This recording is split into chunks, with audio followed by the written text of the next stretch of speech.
பார்த்தீங்கன்னா இப்போ வந்து போட்டில் வந்து மக்கள் வந்து ஏறிக்கொண்டிருக்கின்றன அது போகிறதுக்காக.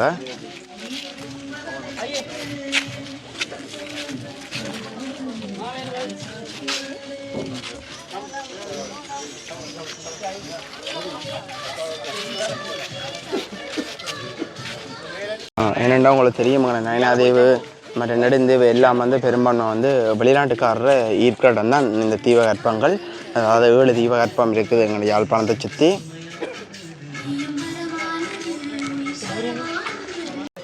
இதில் பார்த்தீங்கன்னா நெடுந்தீவுலேருந்து ஒரு போட் வந்து கொண்டு இருக்குது நயனாதேவி குறிப்பிட்டு வஞ்சிட்டியை தேடி. இதில் பார்த்தீங்கன்னா இந்த டிராக்டரில் வந்து இப்போ சல்லிக்கல்லுகள் வந்து கொண்டு இருக்குது. இந்த சல்லிக்கல்லுகள் வந்து உருவாக்கில் போட்டு கட்டப்பட்டு போட்டுகளில் ஏற்றப்பட்டு தான் அந்த இடத்த கொண்டு போய் அபிவிருத்திகளுக்கு பயன்படுத்தப்படுறது. இப்படி சல்லி மண் எல்லாமே இப்படி கட்டப்படும், உருவாக்கிகளில் கட்டப்பட்டு தான் போட்டில் ஏற்றப்பட்டு கொண்டு போகப்படும். இந்த கிரியேட்டிவ் அண்ட் ஜெட்டியை தான் நவீனமயப்படுத்துவதற்காக கடத்தல் அமைச்சரான சந்திரசேகரன் ஐயா அவர்கள் முயற்சி எடுத்துக்கொண்டிருக்கிறார். கிட்டத்தட்ட 250 கோடி செலவில் வந்து இது நவீனமயப்படுத்துவதாக அறிவிக்கப்பட்டிருக்குது. நவீனமயப்படுத்தினா இதில் வந்து போட்டுகள் வந்து மிகவும் இலகுவாக பயணங்களை மேற்கொள்ளலாம் என்ற மாதிரி சொல்லப்படுகிறது. இருந்து பார்ப்போம் என்ன நடக்க போகிறது. இப்படி காலையை முழுமையாக தொடர்ந்து பாருங்கோ. இதில் பார்த்தீங்கன்னா நெடுந்தீவுலேருந்து ஒரு ஸ்பீட் போட்டில் வந்து ஆட்கள் வந்து கொண்டு இருக்கணும். எவ்வளோ தூரத்தில் வருதுன்னு பாருங்க. இப்போ இந்த பாதை வந்து இப்போ தாண்டதால் மக்கள் வந்து பெரிய சிரமம் இருக்குது. என்ன பிரச்சனைனா திருவிழா காலத்தில் சில பேர் காவடி எடுத்துக்கொண்டு வரைக்க அதில் ஏற்றிட்டு வரவையில்லைன்னு சொல்லி கேள்விப்பட்டிருக்கிறேன். அப்படி இருக்க அந்த காவடியில் நேர்த்தியல் வந்து வெளியிலேயே அதாவது ஜெட்டிலேயே வச்சு காவடி வந்து இறக்கப்பட்டு ஆலயத்துக்கு வருபடும். வணக்கம் அண்ணா. வணக்கம். வணக்கம். எங்கேருந்து வாரீங்க? நாங்கள் லண்டன்லேருந்து வாங்க. என்ன திடீர்னு நயனாதேவி பயணம்? மனோரம்யமாக இருந்தது. நம்மளாச்சும் கூப்பிட்டா வந்தோம். பார்க்க விரும்பினோடய நாங்கள் வந்தோம். நல்ல காற்றோட்டமாக இருந்தது, சுத்தமான காற்று. அதோட படகோட்டம் மிக அமைதியாகவும் ஆரவாரமின்றி மக்கள் எல்லாம் அந்த ஒரு நெருக்கமின்றி இந்த வெயிலுக்கும் அவர்கள் ஆறுதலாக வரக்கூடியதாக இருந்தது. இந்த கடல் காற்றும் இந்த உப்பு காற்றும் இந்த இடங்களும் பார்க்க எங்களுக்கு நாங்கள் பிறந்து வளர்ந்த மண்ணும்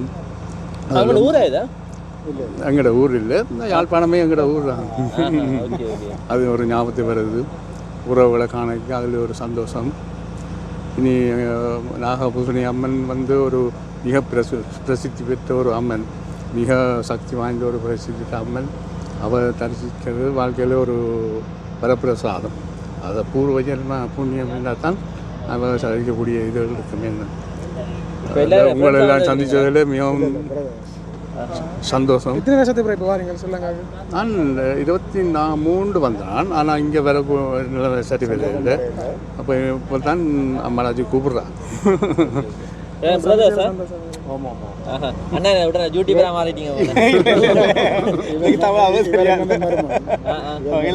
ஊரை சுத்தி பாப்போம். எத்தனை ட்ரிப் பிளான் பண்ணியிருக்கீங்க? நாங்கள் 2 கிழமை தான், அதுக்கு மேலே இல்லை. எங்களுக்கு லீவு கிடைக்கிறது கொஞ்சம் கஷ்டம். அப்போ எங்கே சுற்றி பார்க்குற பிளான் எல்லாம் இருக்கு? மாமாக்கள் அடுத்த மாவட்டம் இப்போ பாதை திறந்தபடியாக போய் மாவட்டம் விடுபட்ட இடங்களை பார்க்க போகிறீங்க. சரி சரி. ஃபேமிலியாக வேற இல்லை, நீங்கள் தான் படியல் பச்சுலர் சார்? வீட்டுக்காரெல்லாம் வந்து நாங்கள் அடுத்த பக்கத்தால் சுற்றினா நாங்கள் இந்த பக்கத்தில். ஓகே சரியா. Okay okay. ஆட்சியில் எங்களுக்கு ஒரு சுபிட்சமான நிலைமை வருமென்ற ஒரு நம்பிக்கை எல்லா மக்கள் மத்தியிலும் இருக்குது. அதை அவர்கள் காப்பாற்ற வேணுமே. ஓகே சரி. இப்போ எங்கள்கிட்ட வயசு ஆக்கள் பார்த்தீங்கன்னா அங்கேயே பிறந்த வளர்ந்த ஆக்கள் இருக்கிறாங்க தானே. அப்போ அவங்கெல்லாம் எங்கள்கிட்ட நாட்டை படி பையன் நினைக்கிறாங்க, என்ன சொல்கிறாங்க? பிடிக்குமாமா? ஆமாம் வேற ஆசை ஆக்களுக்கு அதில் தளத்தில் அவங்களுக்கு நாட்டு பற்றி இருக்குத்தான் செய்யுது. என்ன அவங்களுக்கு வந்து நாட்டில் வந்து இருக்கணும், சந்தோஷமாக இருக்கணும், ரிலாக்ஸாக இருக்கணும். காலத்துல ஒரு பூமி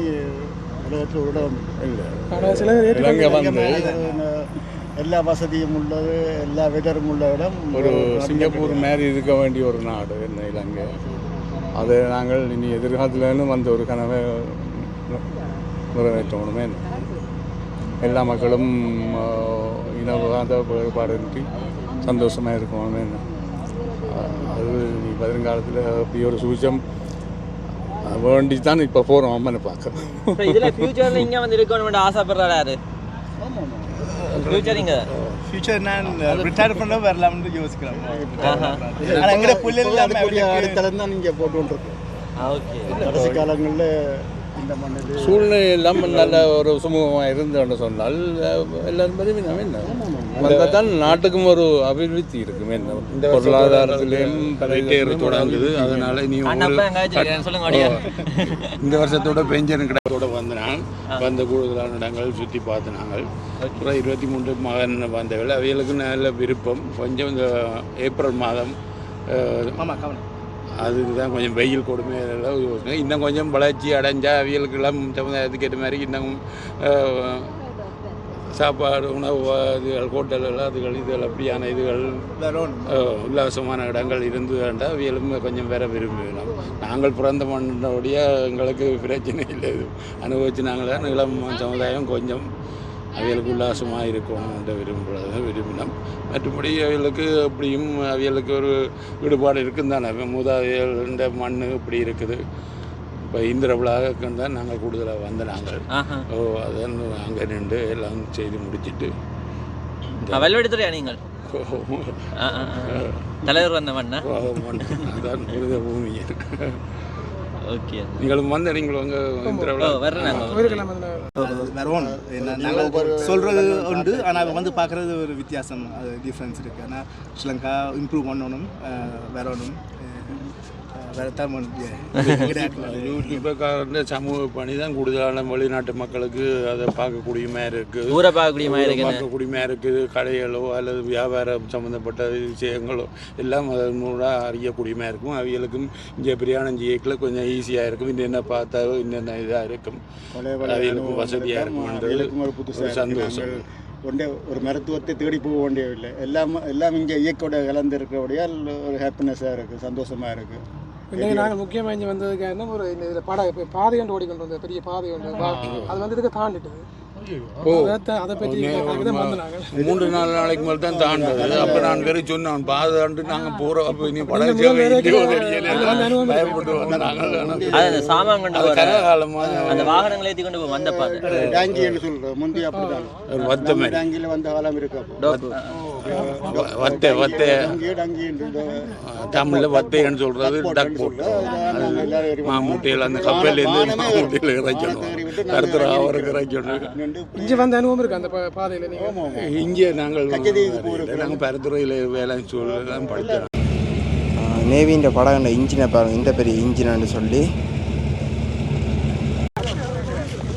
இப்போ இதில் வந்து போட்டில் வந்து மக்கள் இறங்கினா மன இந்த பாதை இருந்தால் பாதையிலேயே வந்து மக்கள் இறங்கினா.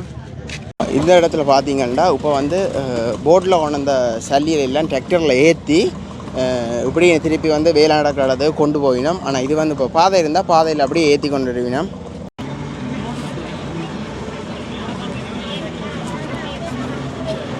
வணக்கம் அண்ணா. வணக்கம். போர்டில் இப்போ சல்லி கொண்டு வந்த நீங்கள் இப்போ அங்கேருந்து கொண்டு வரல என்ன மாதிரிண்ணா ரேட் உங்களுக்கு? எங்கடையில் என்ன லோஞ்சிக்காரன் தான் அங்கே போகணும். நாங்கள் டிராக்டர்காரன். நாங்கள் டிராக்டரில் ஏற்றி அங்கே அதை பறிக்கிறதுக்கு 1500 வராங்க. இப்போ அங்கேருந்து வர்றதுக்கு எவ்வளோ முடியும் கிட்டத்தட்ட? அங்கேருந்து லோஞ்சியில் கொண்டு வரதுக்கு 40 வரும். லோஞ்சிக்கு மட்டும் 35-40. சல்லியெல்லாம் ஒரு டிப்பர் சல்லியெல்லாம் சல்லி டிப்பர் காரில் தனியாக லோஞ்சி மட்டும் ஓடி லோஞ்சிக்கு மட்டும் 40,000. ஓகே சரி அண்ணா. இப்போ பார்த்தீங்கன்னா நாங்கள் இப்போ வந்து அந்த பாதை இருக்கிற தடைக்கு போய் கொண்டிருக்கிறோம்.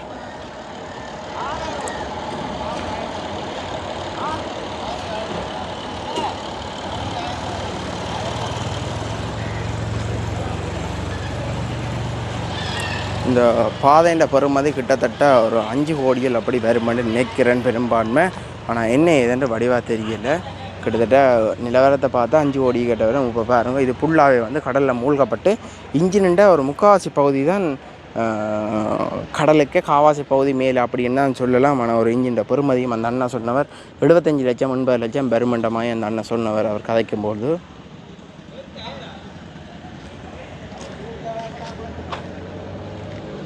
என்னென்னா கிட்டத்தட்ட 1 கிலோ இரும்புட பெறுமதி இப்போ யாழ்ப்பாணத்தில் 50 ரூபாவாக 80 ரூபாக போய்கொண்டிருக்குது. அப்படின்னு பார்த்தா இது கிட்டத்தட்ட ஒரு 5 டன் தொடக்கம் ஒரு 10 டன்னுக்கு இடையில் இருக்கும். திட்டவட்டமாக எனக்கு தெரியாது. அப்படி இருக்கிற ஒரு இரும்பு தான் இது பாதை. இந்த பாதை வந்து கிட்டத்தட்ட 5 டன்னுண்டாலும் இதில் பெறுமதி பார்த்தாலும் 525 கிட்டத்தட்ட 2.5 கோடி கிட்ட வரும். இதில் இருக்கிறது எல்லாமே வந்து பாதைன்ற பொருட்கள்லாம் இந்த இடத்துல இப்போ வெளியில் வச்சிருக்கணும். கடலில் இருந்ததால் வந்து இதுகள் வந்து இலகுவாக வந்து உக்கிட்டுது. இவ்வளோ சாமான்களும் பாருங்க இப்போ கொண்டு போகுது. இந்த பாதை இருந்தால் இந்த பாதையில் அப்படியே துருவாக கொண்டு போகலாம். இந்த பகுதி வந்து பாதைன்ற ஒரு பக்கம் உடைஞ்ச பகுதி. இது வந்து குறியட்டுவான் ஜெட்டியில் இது வந்து இருக்குது. இது வந்து ஃபுல்லாகவே சித விட்டுட்டு, அதாவது கடல் அரிப்பால் வந்து கடலில் உப்பு தண்ணியின் அரிப்பால் இது ஃபுல்லாகவே சித விட்டு இருக்குது.